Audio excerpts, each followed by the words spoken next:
Halo teman-teman, kembali lagi bersama teman belajar. Jadi, pada kali ini kita akan membahas mengenai tata bahasa pada bahasa Inggris. Jadi, sebelum kita membahas mengenai tata bahasa pada bahasa Inggris, lebih baik kita mengetahui dulu apa itu sih tata bahasa. Jadi, tata bahasa itu adalah aturan yang digunakan dalam membentuk suatu bahasa, paragraf, kalimat, atau kata-kata dalam suatu bahasa.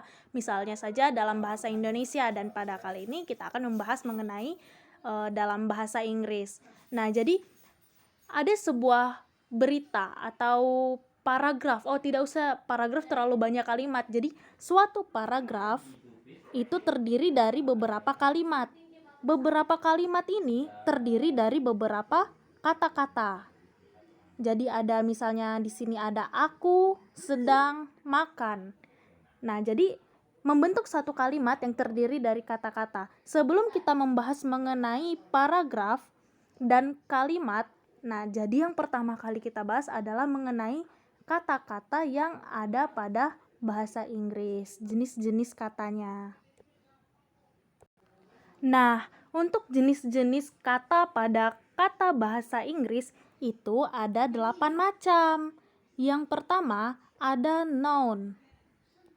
Yang kedua ada pronoun. Lalu yang ketiga ada adjective. Dan yang keempat ada verb. Selanjutnya ada adverb. Lalu ada preposition. Lalu ada conjunction, dan terakhir ada interjection. Oke, nah jadi di sini ada 8 jenis kata yang ada pada bahasa Inggris. Yang pertama, kita akan membahas mengenai noun. Ini seperti yang sudah saya sebutkan tadi ya, ada noun, pronoun, adjective, verb, adverb, preposition, conjunction, dan interjection. Itu bisa kita lihat artinya di sini ya. Tertera untuk noun itu ada kata benda, pronoun itu kata ganti, adjective itu kata sifat, verb itu kata kerja, adverb itu kata tambahan, preposition kata depan, conjunction itu ada kata hubung, dan interjection itu kata seru. Nah, teman-teman pasti bingung ya, karena ini apa sih kok ada banyak banget gitu ya. Nah, kita akan bahas satu-satu, mulai dari noun, dari yang nomor 1 dulu. Jadi, noun atau kata benda ini dibagi menjadi 2. Ada yang pertama, itu concrete noun.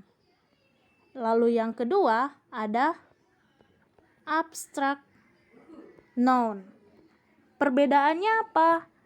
Jadi, concrete noun ini adalah kata benda yang berwujud. Ada wujud aslinya.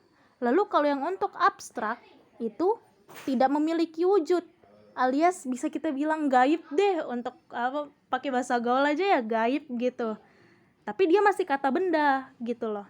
Jadi kalau untuk konkret itu kata benda yang bisa kita lihat, bisa kita pegang. Sedangkan abstrak itu kata benda tetapi tidak bisa kita lihat, tidak bisa kita pegang.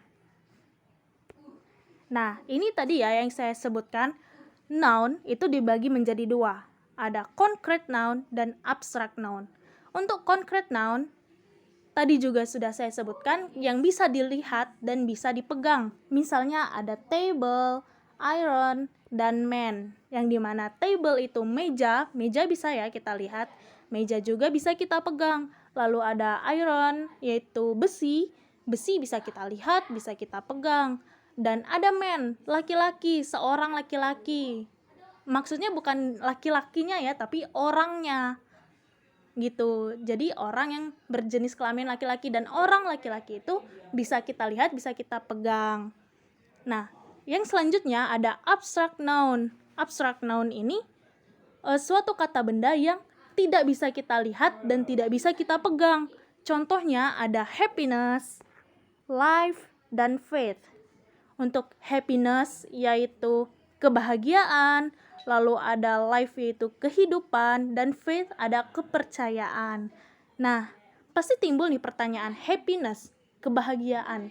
Emang kebahagiaan sama bahagia itu beda ya? Nah, jadi bahagia itu kata kerja ya teman-teman. Bahagia itu adalah kata kerja. Jika aku merasa bahagia, ya berarti kita sedang merasakan bahagia, kita sedang merasakan bahagia seperti itu. Jadi bahagia itu adalah kata kerja, dan happiness, kebahagiaan, itu merupakan kata benda dari kata kerjanya bahagia. Begitu juga dengan life, kehidupan, dan faith, kepercayaan. Percaya, saya percaya dengan kamu. Nah, itu berarti ya kita percaya dengan dia, itu merupakan kata kerja. Sedangkan kalau kepercayaan itu merupakan suatu kata benda. Nah, ini kan dibagi dua. Kita bahas yang bagian A-nya dulu, yaitu ada concrete noun. Concrete noun ini dibagi lagi menjadi 4 macam. Yaitu yang pertama ada proper, lalu yang kedua ada common, lalu yang ketiga ada material, dan yang terakhir ada kolektif. Nah, ini bagian dari concrete noun. Untuk bagian B, abstract noun, ini bisa kita coret dulu ya, kita abaikan dulu, nggak usah banyak-banyak dulu deh yang kita pelajari. Kita belajar yang concrete noun dulu. Jadi concrete noun ini ada proper, common noun, material noun, dan collective noun. Nah, ini ya yang sudah saya sebutkan tadi. Proper noun adalah suatu kata benda yang menunjukkan nama tempat, nama orang, kota, negara, sekolah, perusahaan, dan lainnya. Singkatnya begini deh, aku kasih tahu tipsnya buat menghafal ini ya. Proper noun. Teman-teman pasti tahu bisnis properti. Oke? Nah, bisnis properti itu apa? Teman-teman juga tahu kan, bisnis properti itu adalah bisnis yang dimana kita menjalankan usaha menjual suatu gedung rumah yang berada di suatu lokasi. Nah, kira-kira seperti itu. Jadi proper noun itu berasal dari kata property. Oke, yang dimana bisa kaitkan dengan berarti property noun. Noun kata benda, proper property, dan kita gabungkan menjadi property noun, yaitu kata benda yang seperti misalnya nama sekolah itu berupa bangunan, nama gedung, nama perusahaan, nama tempat, itu merupakan property noun. Oke, di sini ada contohnya nih. Ada David, Jakarta, Coca-Cola. Oh iya, saya lupa jelasin tadi. Kalau David, nama orang, itu juga termasuk ke proper noun. Lalu selanjutnya ada common noun. Noun tadi kata benda, dan common itu merupakan umum. Common itu artinya umum. Common noun, kata benda umum. Kata benda umum itu maksudnya yang bagaimana? Ya, kata benda yang biasa, kata benda yang biasa ada di sekitar kita. Di sini ada contohnya, yaitu ada table, airplane, dan door. Yang dimana table itu meja, ya benda biasa ya, kata benda biasa, umum. Table, airplane juga kata benda umum atau common noun. Ada door juga yang common noun. Pintu, kata benda biasa ya yang umum. Lalu selanjutnya ada material noun. Material. Untuk material itu identik sama bahan baku. Jadi kalau biasa kita mau membuat rumah, membuat suatu bangunan, pasti kita butuh material. Nah, seperti itu aja singkatnya, sederhananya. Kita membutuhkan barang material untuk membentuk suatu rumah. Jadi material itu apa? Material itu kan ada semen, batu, ada apalagi ya, bermacam-macam ya. Ada besi untuk membentuk suatu rumah. Jadi itu bahan baku ya untuk membentuk sebuah rumah. Jadi material noun itu merupakan kata benda yang merupakan bahan baku. Oke, material noun merupakan kata benda yang bahan baku. Jadi di sini ada contohnya nih, ada gold, silver, oil, dan stone.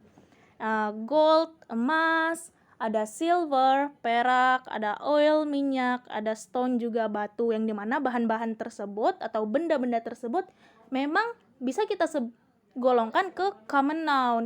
Tapi untuk lebih spesifiknya lagi, benda-benda tersebut masuk ke material noun. Lalu yang terakhir ada collective noun. Cara mudah kita mengingatnya yaitu bisa dengan kolektif. Kolektif ini bisa kita juga sebut dengan koleksi. Koleksi itu berarti apa? Koleksi itu kita mengumpulkan banyak sekali hal yang kita sukai. Berarti koleksi itu lebih dari satu ya. Jadi, kolektif itu maksudnya adalah kata benda yang jamak. Jamak itu kan lebih dari satu. Jadi, sesuatu yang lebih dari satu itu berarti masuk ke collective noun alias koleksi tadi. Nah, misalnya ada flock, division, dan class. Yang dimana flock itu sekawanan hewan. Sekawanan berarti kawanan deh.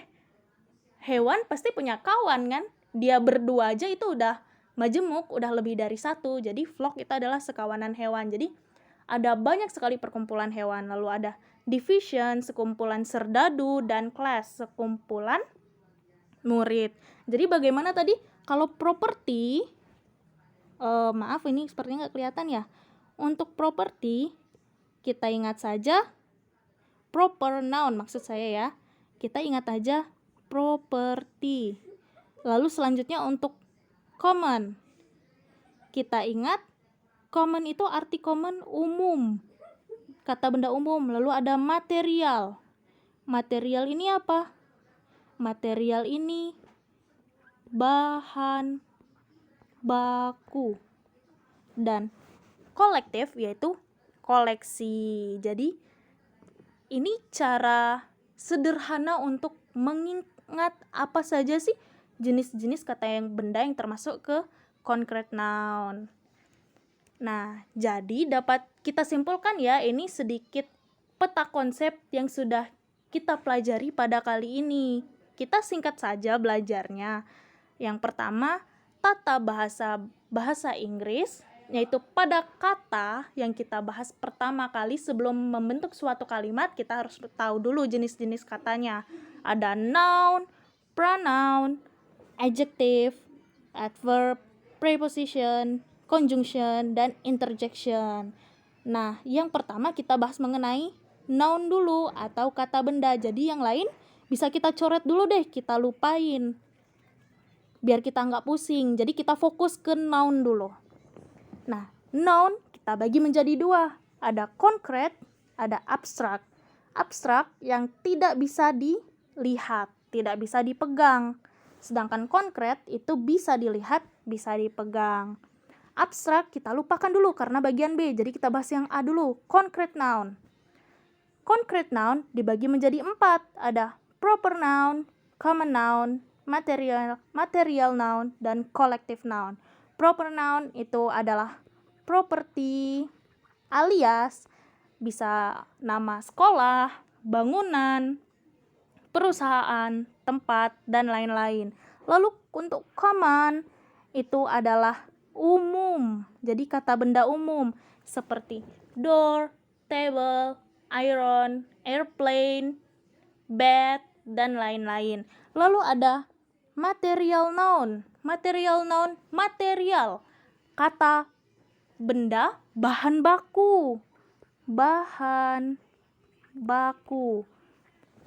Untuk membuat sesuatu hal, misalnya seperti stone, gold, silver, oil, itu masuk ke material noun. Dan yang terakhir ada collective noun. Kolektif itu adalah koleksi.